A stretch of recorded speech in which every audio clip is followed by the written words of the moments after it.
a dozen total solar eclipses in the United States during the 20th century. Ladies and gentlemen, Rex Bear Leak Project, how the heck are you? Not only am I going to share with you the different paths that the solar eclipses have gone along in the United States over the past 100 years, but also, what are we looking at the next 7 years from now in the United States? It's incredible, actually. It's going to be X marks the spot, a small town in Illinois that used to use the Egyptian star as their trademark. Quite fascinating indeed. Also, I'm going to share with you footage from a very expensive camera setup, multiple thousands of dollars. I mean, these guys are using 4K equipment, the stuff that documentary and film crews use that you see on the big screen. Well, this footage is awesome. I'm going to share it with you, and I'd like to get your take on the solar eclipse.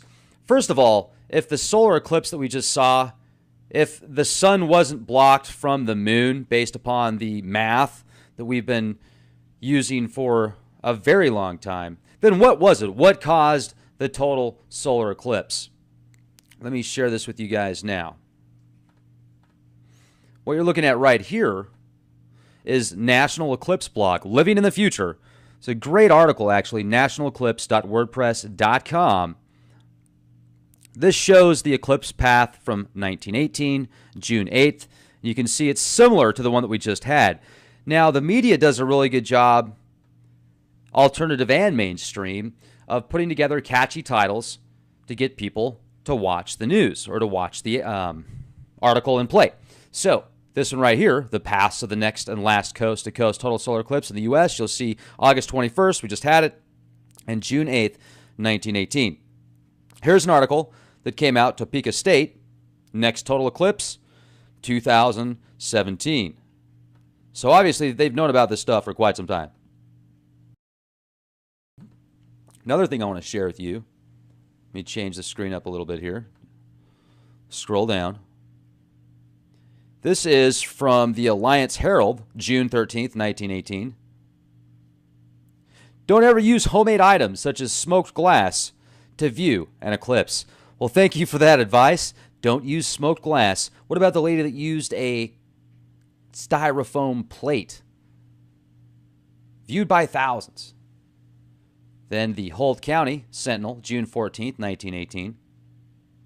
The Arizona Republican. Look at this. The Arizona Republican printed a nice map of the 1918 path of totality. May 30th, 1918.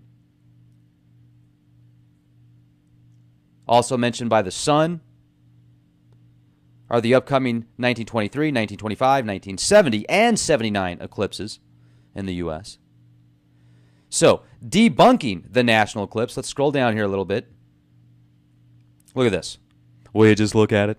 There were 12 total solar eclipses in the U.S. during the 20th century. And you can see all of the paths right here. They did a great job putting this together for us. But you'll also notice that a lot of these, there's not nearly the amount of people that have an opportunity to see it like they did in 1918 within the 48 states there. So when you read this article here, the national eclipse will be the first total solar eclipse exclusive to the U.S. since 1776. So splitting hairs with this one because this statement is essentially correct, but the way it's often worded can be misleading. Now, there's different locations to get the best opportunity to view the eclipse, the total solar eclipse, etc. Why did the natives, like the Navajo, feel that if you were a part of the eclipse, it was something that was going to cause health problems down the road? I don't know. What did they know, or what did they feel? Why did they feel that way? I've asked a couple people that are natives, and I wasn't able to get a very detailed answer. So I'd really like to know about that. But there's something else I wanted to share with you guys as well. Still scrolling, still scrolling. Where's it at? Here we go. Right here. So in 2024, you see that X marks the spot, the eclipse we had just recently. And then this one in 2024, well, where is that? That's by a place called Cedar Lake.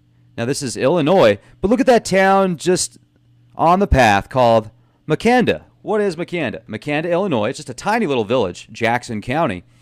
And in the early 20th century, it used the slogan, Star of Egypt. The Star of Egypt, also a part of the X marks the spot. Thought that was pretty interesting, to say the least. So what is the Star of Egypt? Well, you can read about Egyptian astronomy as well. I wanted to share this with you guys. The sun and the moon appear the same size in Earth's sky because the sun diameter is about 400 times greater, but the sun is also about 400 times farther away. I think that makes a pretty good case there for the Earth as a globe. Now, you guys definitely need to watch The Sign. Go to Audience Network, watch The Sign, watch the trailer. I'll leave the link in the video description box. This is the documentary crew that I met up with out at Smith's Ferry, Idaho. These guys are first class, and the footage that I'm going to share with you is from these guys. The footage that I'm going to share with you is top notch, by the way. I mean, this is stellar. Here we go. Are you ready, ladies and gentlemen? Put your hands and seat inside of the ride at all times. Just joking. You don't even need to wear your seatbelt on this one. Here we go. Boom. It's starting. The equipment they used, 4K, the best of the best. Well, I don't know about the best of the best, but really, really good equipment. Way above anything that I've got. Well, in the video realms. Wait a second. What? There we go. It's about 4.5 minutes. And you'll see the eclipse go into totality. You'll see the time stamp down here on the bottom right. Time of the day. Let's see how this looks here. It's looking good. We just look at it. Somebody left a comment, said, Rex, why don't you listen to music? I listen to music all the time. I just sometimes don't listen to music when I'm on the road because it allows me to focus more on the road, and I get into deep thought when I'm driving. What about you guys? You guys ever get into deep thought when you're just driving for hours and hours and hours in the middle of nowhere? Okay, let's... Whoa, what is that? Will you just look at it? Here we go. It's getting started. Here we go. Here we go. Boom.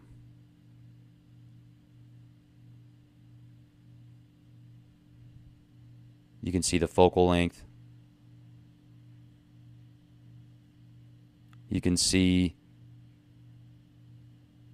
I remember how cool it got when this happened.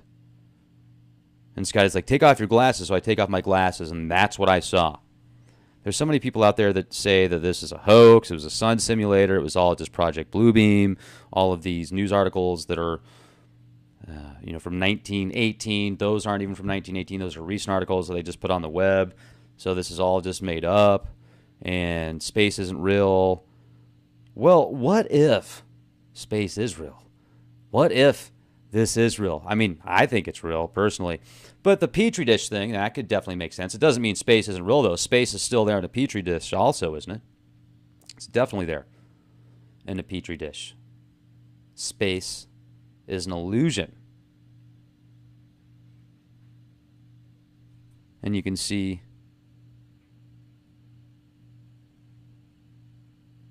it's just, when you're there, you guys, and you have an opportunity to experience this, there's not much like it, because you can feel the difference. You can see the difference, and the energy levels were great. The people out there had really good vibes.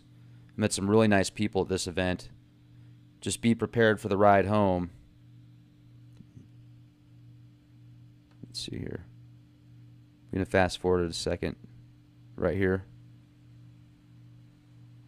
And if you look around the edges, notice that there's some almost cratering. You can see it's not quite perfect. This is where it gets neat right here.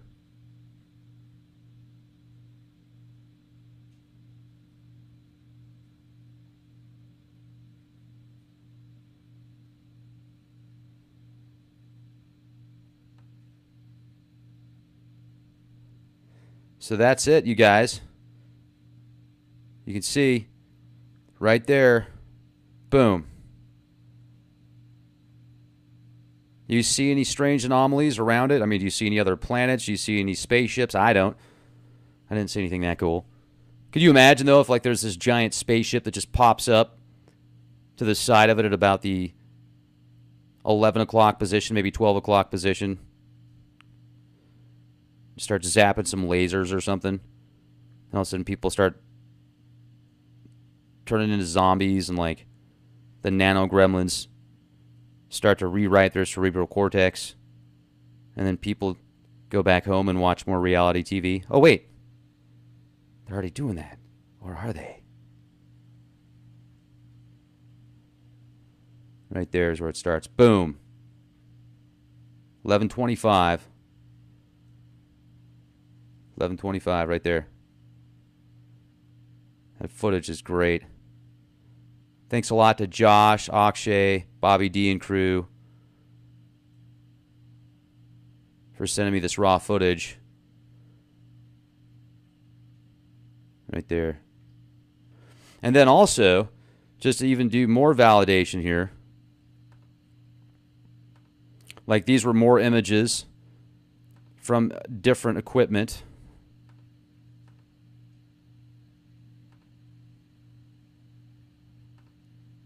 Looks pretty similar, except for they're using the, this guy was using the filter that I took out there for my telescope. He was putting his camera behind it. You'll see here at the Eclipse. And there you have it, ladies and gentlemen. What is your take on this eclipse that's coming up? That's going to be like that X marks the spot. Is there going to be just another day in paradise? You know, also I want to bring up that some people have said, hey, Rex, are you going to do another video saying, hey, you know, nothing happened. You know, zombies aren't walking around yet, because I brought up the NASA's doing, or NASA launched those balloons into the stratosphere with that bacteria that's highly resilient to extreme temperatures and environmental conditions. Well, there's also a lot of pre-programming and psychological conditioning that not only Metallica was a part of, where they had the white balloon being launched into the atmosphere, then pandemics soon occurred after that, the strain. Also, some other media outlets have portrayed certain events and pandemics being started from balloons. So it was just interesting that NASA was doing the white balloon launch, and I think it's quite silly that they need to put something like that into the stratosphere and say that's the only way they can test these conditions, because what if that bacteria does tweak a little bit?